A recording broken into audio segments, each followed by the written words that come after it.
Trek favorites. What are yours?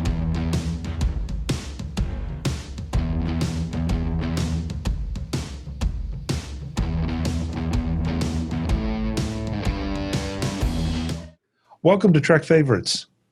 I'm Chuck Joyner, and this is a show where you get to hear from some of my Trek friends and some of my tech friends about some of their favorite episodes of Star Trek. Not necessarily their favorite episode, but one of their favorites, because how do you pick one favorite episode of Star Trek? This time, I get to welcome my friend Mark Fuccio. Mark, welcome. It's great to see you. Hi, Chuck. It's good to have this discussion, and I remember seeing you at Star Trek Las Vegas, I think in 2015, if memory serves. That's probably about right. Yeah, that's probably about right. Yeah, and I think you enjoyed that one. I don't think you've been back, though, because you're usually cruising somewhere or traveling somewhere. That's right. I haven't been there, but I do have some photos of my wife and I. We were on they had the original set from the Enterprise, so we were on that. It was really, really, really small. And I think she met a Romulan who was in magnificent costume. And, he described he spent like almost $27,000 to have this costume made. So, but, he was in full Romulan, and then there were people in Borg costumes running around the hallways. So, it was a great experience. I hope to go back again maybe next year. Yeah, it always is fun, and not just for the cosplay, but also just the presentations and the sessions by the stars, by the writers, by the composers. Just there's so much passion involved in Star Trek Las Vegas, and it's just a great time to go and be with friends who are like-minded. Yes, indeed. So, I asked you to come on Trek Favorites and talk about one of your Star Trek favorites. You picked Season 1, Episode 14, Balance of Terror of the original series. That's correct. So my question always is, what was it about this particular episode that resonated with you? I really appreciate this, because of a lot of the intricacies of the script and a lot of the intricacies of the interaction. Just as a quick reminder of the subject, the Enterprise. This is one where Kirk opens up, and he has to perform a wedding, and just as he starts the services, they get escalated into battle stations, and as it unfolds, they're near the neutral zone, and some of the outposts are being destroyed. And the backstory was that these were all established as basically sort of monitoring, sort of like the DMZ in Korea. After previously there was a vicious battle with Romulans that were fought with, as they say, old style nuclear weapons. And it was a very destructive war, and the parties had arranged for peace, and it was one of the things that was so significant to the council that the penalty for violating and going across the neutral zone, I believe, was death. So it was one of the we in the first season we saw a couple of some of these grand prohibitions. I think the only other one that was death and strictly prohibited was going to see the Colossians, and that that dealt with the episode on the menagerie. So there's some of these things that there's ironclad thou shalt not that Starfleet has dictated. So we're thrust, in this, or Kirk and the crew and the Enterprise are thrust into this situation where they don't know what's going on. They know that they're potentially in an area that they can't go, and the whole story unfolds. They discover, yes, it is Romulans. They do have a cloaking device, and then how do Kirk and the other Romulan leader, interact with each other.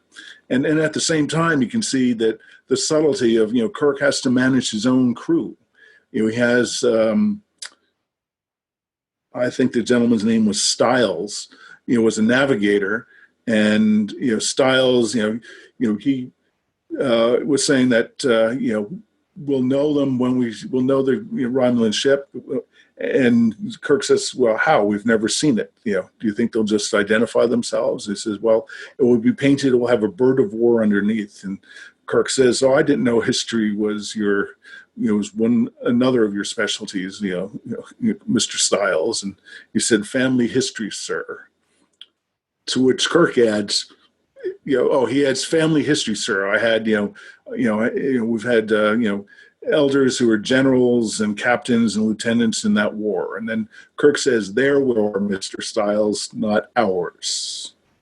So again, Kirk, very early on, he's recognizing, he has to control his crew because they're in a potentially itchy trigger, situation. So, as the story unfolds, they do,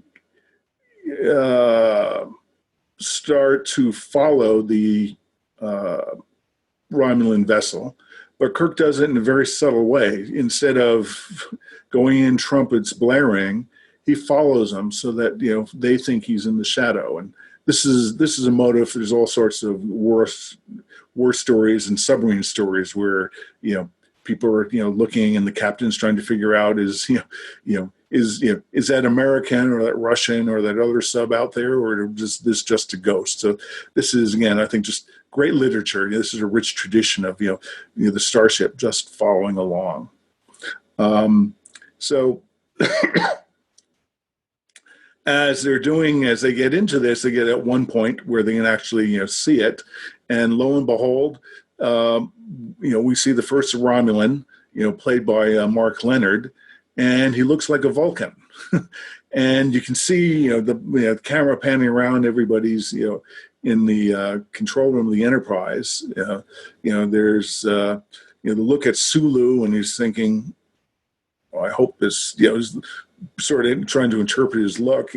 I hope this isn't bad. And then goes to Stiles, and he's saying, oh, these are just like the Vulcans. I can't trust any of these guys. And, then basically the scene cuts. Then the next scene, they've recovered, and figured out that, why the various, posts have been crumbling. Apparently, they're being attacked, by the Romulans as a very powerful, energy weapon. And in a display, in the conference room, Spock, holds it up and says, "This is our most powerful, metal." And says, "This was attacked," and he closes his hands and it breaks like an eggshell. And everyone is shocked. And at this table, they discuss what do they need to do, and Stiles is all told for going to war, and McCoy is giving his traditional, Jim, be careful, you don't want to kill millions of people. And then what do you think? And everyone's thinking, it goes to Mr. Spock, and Spock says, well, Mr. Stiles says we have to combat them with force, and I agree with him, because if the Romulan were just offshoots of my Vulcan ancestors, when we went through a period, we were even more barbaric than Earth was. And he says, and the only way we can do is we have to show them force. If they see us run away, they're going to be back. We have to show power. So this sets about, they start to go out and follow them, and they have some exchange of phaser battles back and forth. And at one point, they're chasing them, and what comes to their rescue was a comet. And Kirk and those guys realize that if this thing is going through the comet, it would leave an ice trail and they'd be able to see it. So they decide, okay, to break off, instead of following, go off, so they can be waiting to see them, sort of, perpendicular. The way to think about it is perpendicular to the comet to actually see it when it goes in.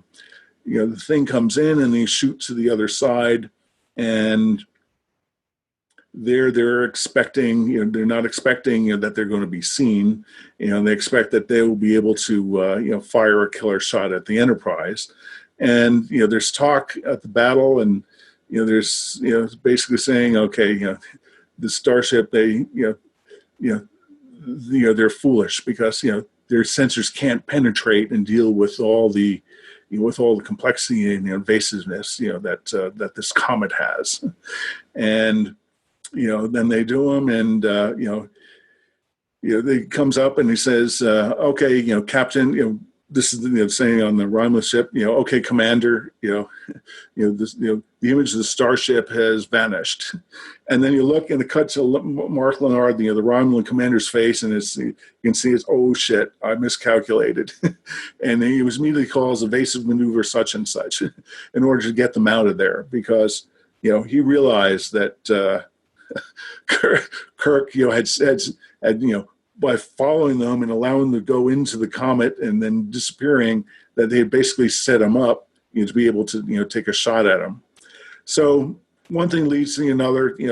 They had a loss. They put the stuff out. They put all the debris and send it out. As you see done in the submarine movies, where they throw out debris and leak oil and do all sorts of things to convince people that things were were damaged. And they're going on, and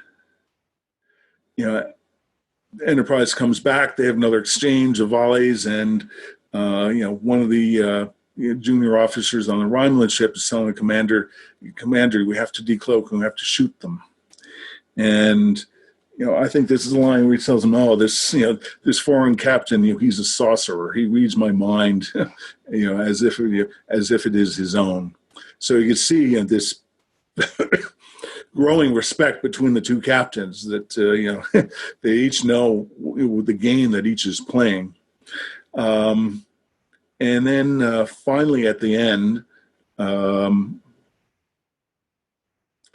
What the Romulan ship does is they, send up, more debris and send out, one of these old style nuclear weapons, and comes out, and Spock is, reading an analysis of what it was, like he, did previously, and he says, "Oh, and this and that, and so on and so forth, and a metal object," and then Kirk, and they realize what it was, and Kirk says, "Reverse at maximum warp, Mr.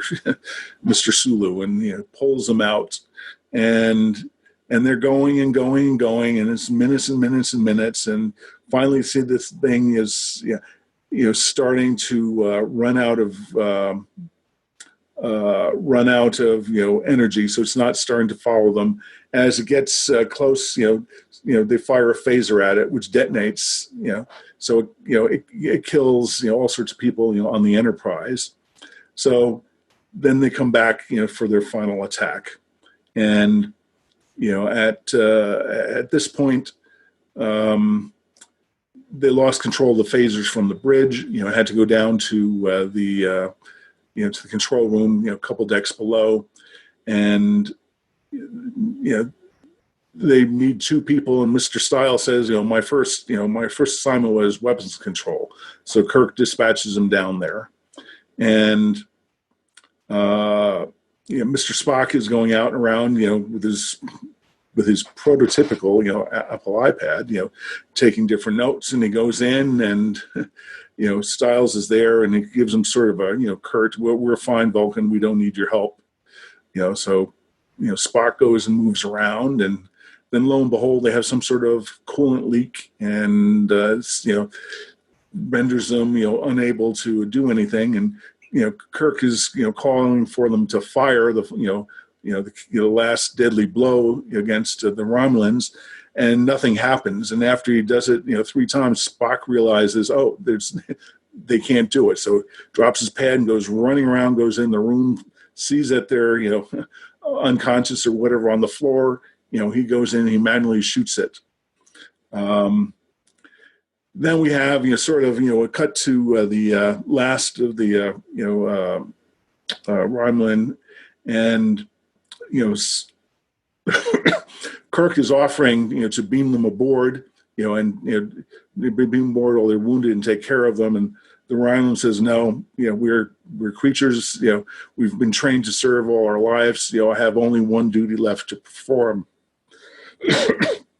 And he says, Captain, you and I are of the same kind. In a different time, we might even be friends. And then he turns around and blows up the rest of the Romulan vessel. Then cuts back to the Enterprise. I guess they're all in the sick bay, briefing Styles on what had happened. And, even that it was Spock who came back and rescued him and, fired, while he was, unable, while he was, fired, and killed, the Romulan warship. And the only casualty was the potential groom. And that's how they, close the episode is, Kirk goes back to the chapel to, comfort, the officer whose marriage, got just, interrupted, hours ago. But you can see on both sides that Kirk has to control his team. So does the Romulan commander has to control sort of the belligerent actions. And between them, both Kirk and the Romulan commander recognize that this is not some belligerent commander. This is a very thoughtful, measured commander in terms of what he's doing and pursuing either or the other. That I'm glad you brought that part up because you said it early on with Styles. But we don't want to overlook the fact that the Romulan commander was having his own issues, with someone who appeared to be motivated from a different angle, but still, was interested in the victory. The ultimate victory, as opposed to negotiating anything out or even having any kind of discussions. Right. But I have to say this too is one of my favorite episodes, just because Kirk has always he's developed a reputation through time of going in phasers blasting and right, shoot first, think second. Shooting everything in sight. And your word is excellent, thoughtful. It's a very thoughtful exchange, both from the military and the tactical standpoint, but also the implication standpoint of, what am I going to do next that could lead to war or could prevent a war? And I thought that was I don't know if I'm not sure what the message is there, but the point is that, if you have those if you're in that kind of situation, you have those kind of those weapons, that you maybe just don't want to shoot first. You need to think a little bit about what the longer term implications are. Right, because Kirk acknowledged that they didn't know what they looked like. He made a joke sort of at Styles' expense. Where he said, "Well, are they going to signal us and let us know it's their ship?" And so Kirk's very tuned in. He has not only does he have to manage his crew, but he also has his junior officer who is potentially racist or bigoted. And he tells him at another point, he says, your bigotry has no place on the outside, on the bridge, mister. So, he's doing it. On the Romulan side, he had the elder, who wants him to carry forces mission and bring another war as, glorious war to the Romulan people. And the commander character, at one point, after they sustain the first phaser shot, he's being told, or he's being urged by his, junior officer, to shoot at him. And, he basically says, he's aware of his duty. And then the junior officer says, "Well, sir, may I have, the right of taking the final shot?"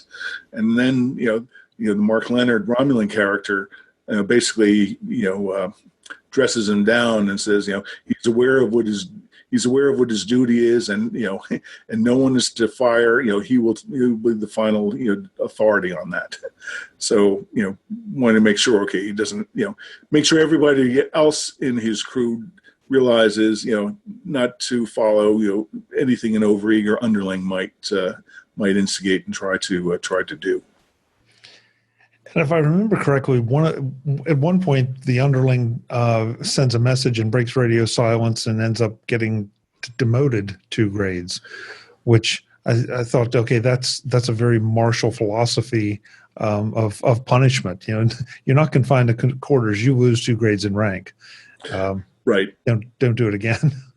Yeah, that was the first thing that this character had done. Is this is how Enterprise found them, is through this transmission, and he wanted to be a little overeager and share the news, and he got dressed down. There's a lot of symmetry in this show, because after the first set of attacks on the Enterprise, Spock got down under the panel and blew out some fires and waved a tricorder and do whatever else he does for his repair. And then he was reaching up in order to help himself up. And while doing that, he accidentally hit something, turned on some system that was just long enough to emit a pulse of energy that the Romulan vessel was able to pinpoint them. And that was the only part of this episode I didn't like. That of all the characters, Spock was the one to make that mistake. That just seemed like the least likely character, as precise as the Vulcans are about everything. It just seemed very, very sloppy. I could see a human doing it, not a Vulcan. So as a result, that's the only place that I looked at and said, well, I think maybe the writers missed an opportunity here. If it had been Styles that had done it, that might have been more interesting. I think of it from a different perspective. I think they wrote it, for Spock because of this ambiguity of, he looks, the ears are similar to the Romulans. Is he potentially of, splits or mixed allegiance? So, from that, I thought he was the only character who could do that and sort of advance and move the plot forward. Interesting. I'll have to go back and rewatch that, because I hadn't really thought about it from that particular angle. The one other thing I really, again, it's not exactly against Kirk's character, but in fact, it's not against Kirk's character at all. But Kirk has won. He's won the battle, and he offers to bring survivors back to the Enterprise. And not in a prisoner of war sense, but they're survivors. Now they're stuck, and he offers that gesture of rescue that I'm not sure in a lot of the subsequent submarine stories, or pardon me, not subsequent but previous, that you always see that. And of course, you probably can't. It's not quite the same thing, but right. that speaks to the whole Star Trek philosophy, I think. I was just going to say, I think that's part of what makes it Star Trek, right? Because it was, sorry, I have a little, a friend, little commentator here, a friend. Yeah. It is, it's the same thing he did. What was in the carbonite maneuver. Corbomite maneuver, where basically, okay, we've neutralized you as an enemy, and you're wounded, we'll come back and help you. So I think this is helping again to sort of establish, some of the mores of what Starfleet, stands for, and it's a video. It's a movie form. I think the best way to do it is to show it in action rather than try to have it recited as sort of the prime directive is, or some of the Ferengi rules of commerce. Although that's considerably jumping the timeline, but it illustrates the point that on some of these ideas, it's orchestrated and illustrated through characters and interaction instead of some sort of a dry philosophical recitation. Yeah, and I mean, there's so many subtle things. If you could, I mean, first of all, it's a great story. So if you just enjoy it for the story, enjoy it for the story. But there are a lot of other subtexts here to it. The bigotry part. Styles, fighting a war that his ancestors fought, in a sense, and still feeling that. And that's something I think that goes on way too much in our world today.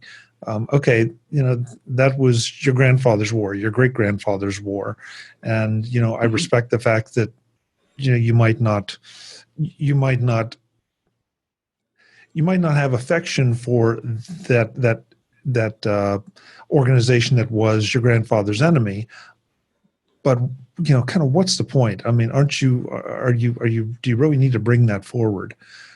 So I found that to be very interesting and very timely as well. Yes, again, I think it goes back to um, one is how Kirk just immediately perceived and was sensitive to how he had to treat with different members of his crew, and how he had to point out, okay, again, a very Star Trek idea that, okay, this is in the past, you know we're here, we want to have good relations, and we want to spread relations. I mean, I think it's Picard keeps over and over saying we're here in peace. That's not so much a strong proclamation in the original series, coming from Kirk, but I think that is sort of the start of this part of the Star Trek vision, or some of the Starfleet beliefs. But again, also it shows that Starfleet, it's not all love and kisses, because Kirk, in explaining to the crew what they were doing, basically, when he gave them the background, he said, well, and this ship, these outposts and this ship are considered expendable, to avoid a war, or to avoid a new war with the Romulans. So, what's that old saying? There's it's an iron fist and a velvet glove. So, it can be very martial, and when need be. And I think we also have to remember when this particular series was written and shot, and what the circumstances were. The world was a lot different then. Television was a lot different then, and this was season one of what Gene Roddenberry sold to the studios as Wagon Train to the Stars. So yeah, I know we've been talking submarine as opposed to westerns, but there had to be a certain amount of conflict and a certain amount of victory and those kind of things that maybe wasn't necessary later in time with some of the other Trek series. But here, I think there had to be a little more of this drama, and there may be some analogs to the Cold War here too as well, of the '60s. So there's just a lot that you have to pay attention to. Certainly, and I mean, again, I think that's part of what makes maybe this episode so timeless or so evergreen is, it abstracts away some of the specifics. It's not capitalism versus communism, U.S. versus USSR. It's not sort of North versus South Korea with a demarcation, or East versus West Berlin with demarcation in between, separating two people. It really abstracts that out, very, very, very, very well. And to your point, that even the Romulan commander at the end saying, at a different time we could have been friends. Right. Because they recognize that they had similar roles. Similar roles. They were informing and impacting the actions that they were allowed or enabled to take. And again, at the end, he says, he tells Kirk, that's your way, not ours. And then he turns and blows up the ship. So Kirk, kind of shook his head, but he understood what he was doing. Yeah, exactly. Why the Romulan was doing what he did. Yeah, two creatures of duty. Yeah. Yep. I'm glad you picked this one because this is one of my favorites from the original series. I've said a number of times here that I don't think there are no bad episodes of Trek, but there's some that definitely stand out and resonate. And sometimes they resonate differently with different people. But this is a really, really good one. No question. Right, because I think this, compared to others, what is it? A Private Little War, which is next season or third season, maybe has some similar themes, but I don't think it has the degree of probing the psychology and the psychological drama that's emerging between two commanders who are basically very close with very powerful weapons shot at each other, and one can kill the other at the smallest mistake. I mean, you even saw this in some of the lighting on Kirk. Was much more, instead of being full lighting, you'd see it was basically sort of focused on his head, so you see his head and face, and then sort of the shadow comes in sort of on his hair. So again, it's just emphasizing and just sort of which a lot is going on inside his head that he's having to balance. Yeah, and those are all such subtle little things. If you are into the story, you may not completely appreciate the effect that those things have on you as a viewer, but it really, I think, is masterful. And so, yeah, it definitely is one of my Trek favorites, no question.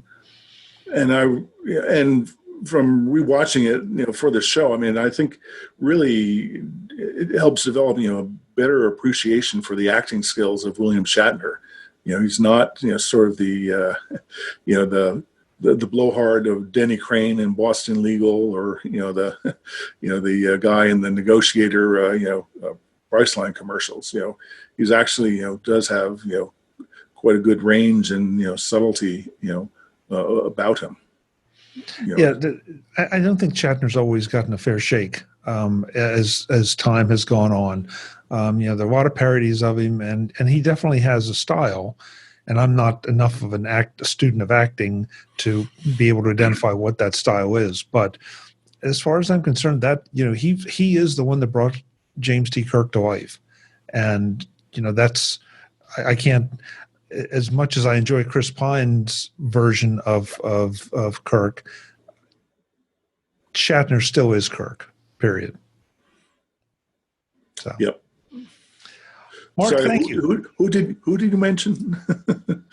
Chris Pine from the Star Trek movies, the Kelvin timeline. The who? The who? Okay. The imitation. Sort of the. Well, it's not called imitation because the reboot. Okay, yeah. The reboot. Yeah, I mean, he does a fine job. He just plays a different Kirk and in a different timeline. So okay, that's fine. But yeah, this is one of the reasons that Star Trek continues now. That this was the groundwork, this was the foundation, and if you're a next gen person, that's great. If you are one of the subsequent series, that's great too. But this is the series that the fans brought back from the dead and resurrected, and still continues with fans today. So, I mean, it's. I hear people express how this is their Star Trek.